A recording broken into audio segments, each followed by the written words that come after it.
Hey, welcome back to the Ready State. We're still in our movement vital signs series, talking about quick tests for the hip to help you understand more complexity in the expression of the range, right? So snatching, clean and jerking, burping, cutting, man, it's hard to understand what's going on. I wonder what some of the components are. So if you've been on the Ready State and we've been doing this for over 10 years, you know we've been obsessing on hip rotation as much as flexion and extension as anyone else. In fact, we've been harping on rotation longer than we've been talking about anything else. Ergo, the laws of torsion, right? External rotation, internal rotation. That's why one of our friends, Jesse Burdick, turned the word internal rotation into a drinking game. Internal rotation, Jesse. So here's the deal. One of the things that we fail to appreciate, because it's more difficult for us to see, is our rotation window of the hip.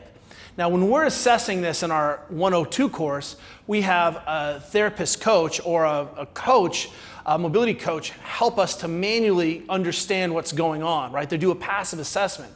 But in a simple way that you can test yourself for looking at the rotation window, which is how much you should be able to spin a joint, really is, here's a simple test. So get it near the edge of a chair, just so you're comfortable. Try not to tilt, try not to cheat, try not to lift. But what we're looking at particularly here is your ability to create internal rotation. So what you'll see is that a lot of our athletes cannot create any internal rotation. My internal rotation is nothing to write home about, but what I do yesterday, heavy deadlifts. What I do the 3 days before that, tons of biking. So guess what today? I'm realizing, holy moly, this is more difficult for me than it should be.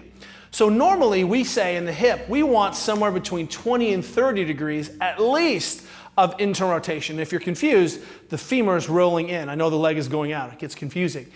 But appreciate that many of us are going to get locked down and go internal rotate, kick, and you got none. And if I laid you down and moved you and also felt that you had none, that was a problem. You've got to have some pass the other way. We like to have 30 to 45 degrees this direction and 30 to 45 degrees this direction. So it's not terrible, and certainly it's not going to be a limiting factor in my squatting today. But we want to be able to pick these things up. And for me, what I'm realizing is, man, the last 4 days of training, I haven't done anything necessarily to restore my rotation. I haven't kept an eye on it, so that's something I better minister to or be able to program to. And that's very, very simple. And you can measure, of course, side to side. The key is that if I say, hey, you got to get 45 degrees, I know you're going to get 45 degrees. So don't let yourself shift, don't twist. And what we want to appreciate is that we are looking at this assessment of this rotation window of at least 70 to 90 degrees total in our athletes. Now we'll have some athletes who only have 10 degrees but have a ton the other direction, but we're looking for total rotation window, again, of 70 to 90 degrees. If you're close, that's not the big problem. If you're missing huge chunks of range of motion and your hip is this guy, you know who you are, ladies, right? Then chances are you're very, very ripe for making massive gains.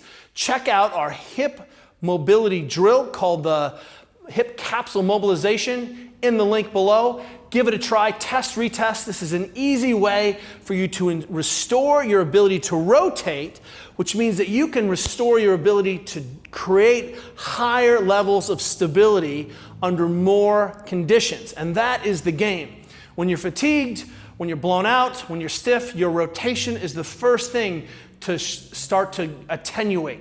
So when you capture those losses of rotation early in your self-assessment, self-diagnostics, because this is easy to do anytime, and start to obsess on it, you're going to see that it's very quickly a limiting factor to your force production, and more importantly, to the reason why you're compensating in the first place. Movement, vital signs.